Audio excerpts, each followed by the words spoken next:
Greetings and welcome back, everyone. What a great day to be listening and being in My Mental, a place where I share memoirs, short stories, and pearls of wisdom wrapped around themes of mental health. I'm your host, Damon, along with my imaginary friends who still don't have names. And of course, you, you.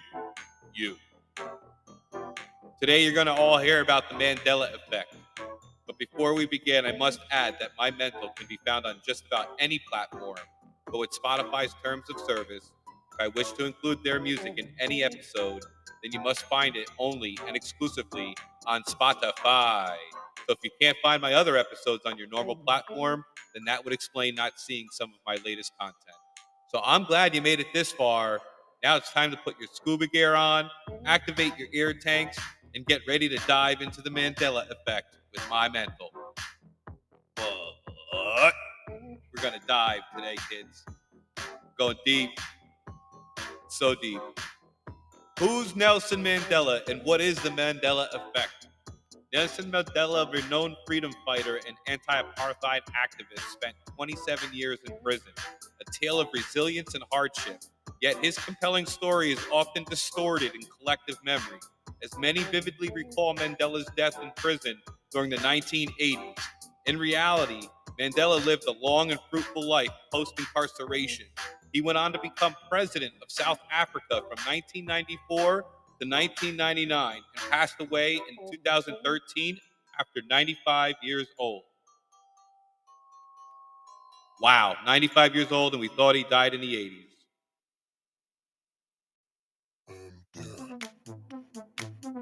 Despite these facts, that he was president of South Africa for 5 years and lived all the way to 95 years old, many hold strongly to the belief that they remember Mandela had died in prison. This mind-boggling phenomenon, a massive collective belief in an event or fact that is not true, has been dubbed the Mandela Effect.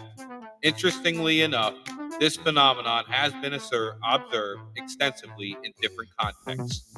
The Mandela effect is a phenomenon that makes us question even the most mundane memories from our past. If it was just a few people, fine. But we're talking of millions of people believing in something one way when in fact it is the other way.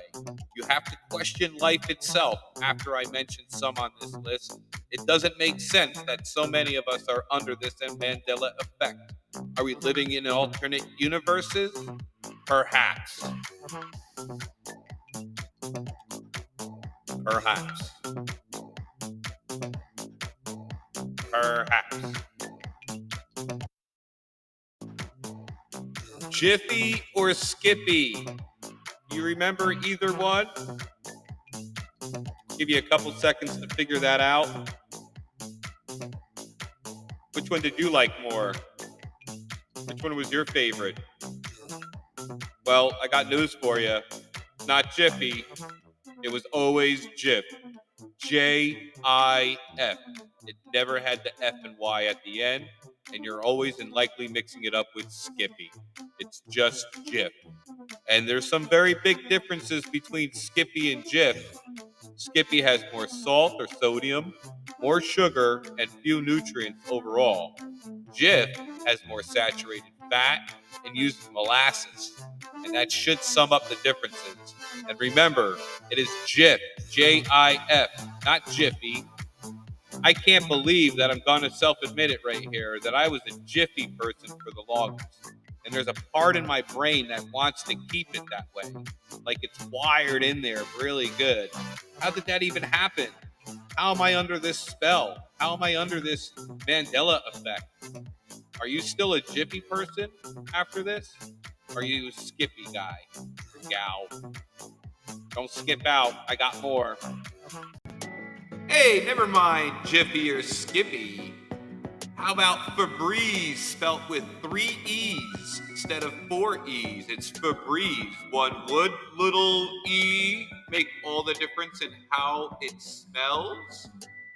Not quite sure. Maybe putting all those E's on the label would be too many E's. Marketing studies prove that everything looks better in threes. So maybe they just dumped the 4th E. I don't know definitely if that was the reason, but Febreze is only smelt with 3 E's, not 4. And how about that kids' book we all loved, some of us loved growing up? The Berenstain Bears. I mean, the Berenstein Bears. It's actually the Berenstain Bears, as though you have a stain on your pants. I never once pronounced it like that. I read the whole series as a kid, and I never called them the Berenstain Bears. So there you go on 2 more Mandela Effect. If you're under it, I feel bad for you. Febreze. Or is it Febreze? Who out there likes Star Wars? Apparently, Star Wars is responsible for a couple Mandela Effect type effects that we all kind of are under that spell. I'm going to get into, you got the C3PO. He's that walking, talking robot that everybody loves. And you wouldn't maybe realize this, but he does have a silver leg. He's not made of all gold. Everyone thinks he's just a gold robot. Well, you're wrong. He has a silver leg. It's always been that way. And they didn't pay me to say that. That's always been the case. I never paid that close attention to his legs, but for a movie that has been seen by just about everyone on the planet, most of us believe that this walking, talking robot was all gold. And just remember that that's false. And if you're ever in Trivial Pursuit, he does have a silver leg. Go rewatch the movie and come at me with your epiphany. How was that not all thought over the years? I'm not sure, but he does have a silver leg. And another one from Star Wars, it's not Luke, I am your father. He simply says, no, I am your father. Now, I can't say it like he can. No, I am your father. But it certainly isn't Luke, I am your father. He never said that. It's never been noted or anything to that effect. So, Star Wars, thank you for confusing us with a few very important tidbits. And let's hope not to make it wrong for much further.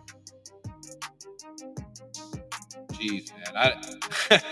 It's pretty amazing how we just never thought about these little things, and yet these little things are stacking up, huh? I want everybody to pay attention to the language in this commercial in 1973 for Oscar Mayer. It's OSCAR. My baloney has a second name. It's MAYER.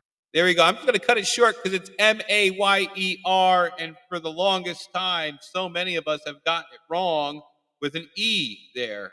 It's Oscar Mayer. It's Oscar Mayer, not Meyer, not Meyer. It's mayor, like the mayor. You're the mayor of an office, not Meyer. Look at the packaging if you don't believe me, or just listen to the goddamn commercial. It's kind of cute back there. Let's finish it. Oh, I love to eat it every day. If you ask me why, I'll say, 'cause Oscar Mayer has a way with biology and A. Oscar Mayer, the first name in Bologna. So wait a second. Is it Bologna or Bologna? And second, is it Oscar Mayer? Because you're sure spelling it like mayor. I think they kind of did this one to confuse us on purpose. Congratulations, you successfully succeeded in thinking that your spelt out Bologna is actually spelled differently. Is your brain upside down yet? 'Cause my brain is like, what the? It's been going on all these years, you know? Like, I've been under some kind of really strange spell that we believe in all these things are done a different way. Here's another one. Fruit Loops. The word fruit in Fruit Loops is spelled with 2 O's. Oh my God. It is not spelled like the normal way of spelling fruit. It doesn't have a U or an I in it. It's Fruit Loops with 2 O's. Now, you might have known that too. But I'll let you know. The cereal sells about 92 million boxes of Fruit Loops a year. That translates to about 270 million worth of Fruit Loops. $270 million of Fruit Loops. Oh my God. And you spelled the word fruit wrong. So here's another one. If you remember this commercial, Looney Tunes, man, is spelled as though it's a musical tune, Tune, and a lot of us mistaken it as tunes, like a cartoon, Toon, and that's just not it. It's just it's just it's just tunes, Looney Tunes, Tunes. And if that wasn't enough, I'm gonna blow you away with another childhood misnomer here. Curious George, we all remember him and love this guy. Curious George, he doesn't have a tail.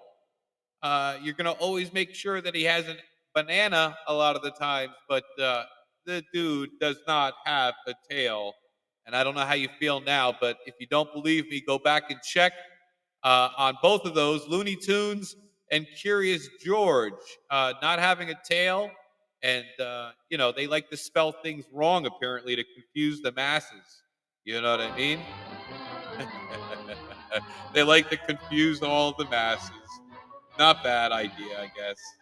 Not a bad idea at all.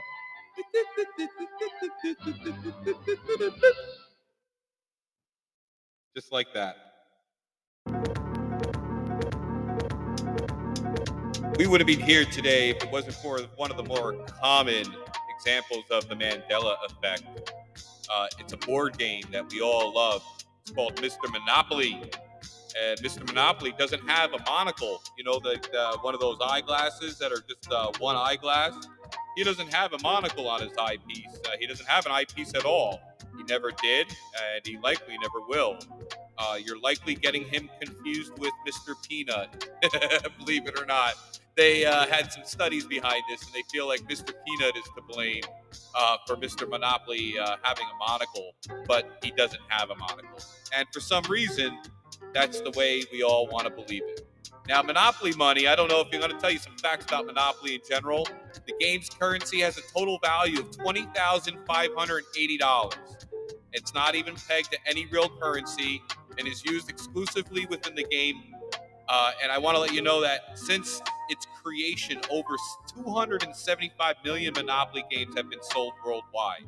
With more than 1 billion people having played the game, today the traditional tokens include the battleship, the top hat, Scotty dog, race car, thimble, boot, wheelbarrow, and the newest addition in 2013, the kitty cat.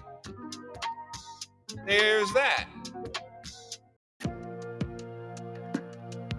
A few more instances where we got it wrong, people. Pikachu. How many of you know Pikachu? You ever catch him? You ever catch that Pokemon, Pikachu?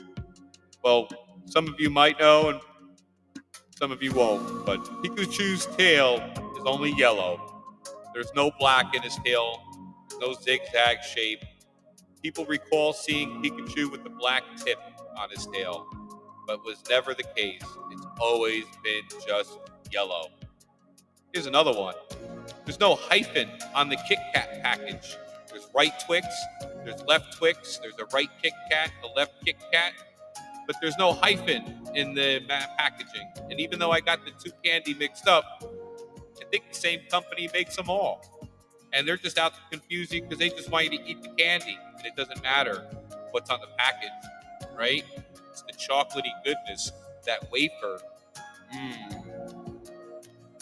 Double stuffed Oreos is only spelled with one F. A lot of people believe because it's a legal reason. Why did they spell stuff with one F? S-T-U-F. With one F. It is said it is a brand marketing decision. Very fancy talk. Or perhaps they didn't want to lead on that it was actually double stuffed, when in fact, this has a little bit more cream in the middle, and not really being double stuffed. Therefore, double stuffed. Just double stuffed Oreos, not double stuffed. Not double stuffed. F's. Just double stuffed Ariel. No hyphen in Kit Kat packaging. Pikachu's tail was always yellow. And if your mind isn't breaking yet, I still have a few more. Our favorite cannibal that we all love, from a movie called Silence of the Lambs, Hannibal Lecter. One of our favorite lines that we always like to talk to people when we mingling around the holidays or what have you, Halloween. We go, "Hello, Clarice. Hello, Clarice. And you won't know this until now, but he never uttered those words in the movie. He simply said good morning to Clarice. He never said hello, Clarice, in a scary, taunting voice. He just said good morning. I don't know how we keep getting all this wrong. He never said that. Hello, Clarice. It's stuck in my head now. And it's not Smokey the Bear. Just so you know, when you see these signs at the national parks and such, it's not Smokey the Bear. It's just Smokey Bear. He's a Smokey Bear. Only you can prevent forest fires, and only you can prevent the in Smokey the Bear. And only you can prevent the in Smokey the Bear. Smokey Bear said that.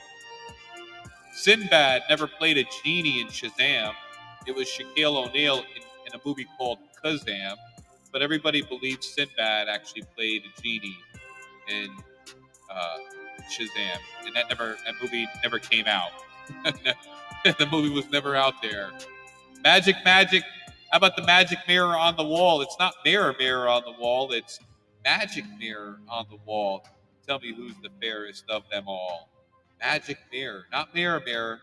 Magic mirror on the wall. Life was like a box of chocolate. That's the right way to say it.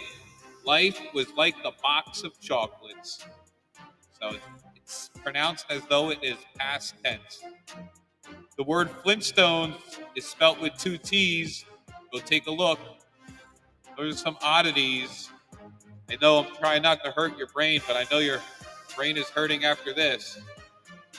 And if you build it, they will come. It's not the lyric. If you build it, he will come. And Mr. Rogers' Neighborhood, it's a beautiful day in this neighborhood, not the neighborhood, this neighborhood. How about those apples?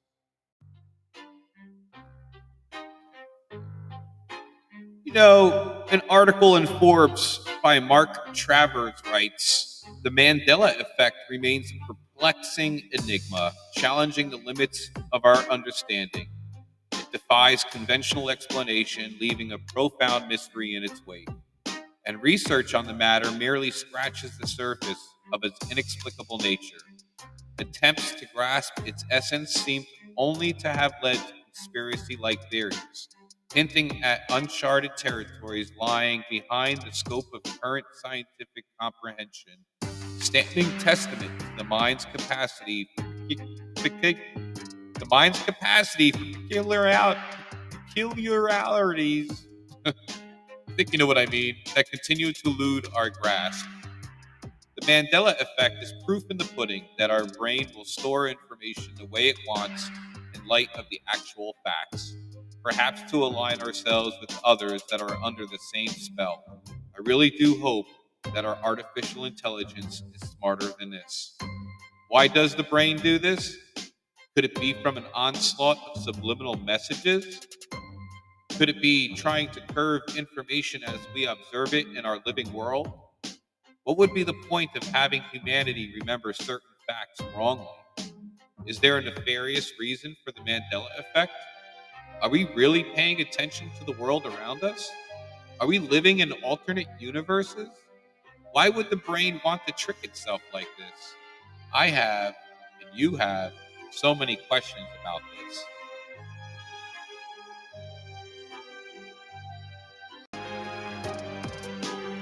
That's all I have for you today here on My Mental. I want to thank you for stopping by. I'd like for you to go out there and hit that like and follow button for more. I'll see you guys next week where I'll have something else to really go on and talk about. The Mandela effect is a pure example of how we continue to get things wrong. And you'll know that sometimes when you're talking to folks and you think they're wrong, they probably are. The Mandela effect will not help in your understanding and having any faith in the way that we store information in our brains. You know, that being said, there's been a lot of things that I want to be thankful for, and that's you guys. And I also want to take a minute and thank Soundstripe for providing the background music tracks and to the amazing artists that contribute so graciously. briefly. New Alchemist, cast of characters, and Lenura. Peace out.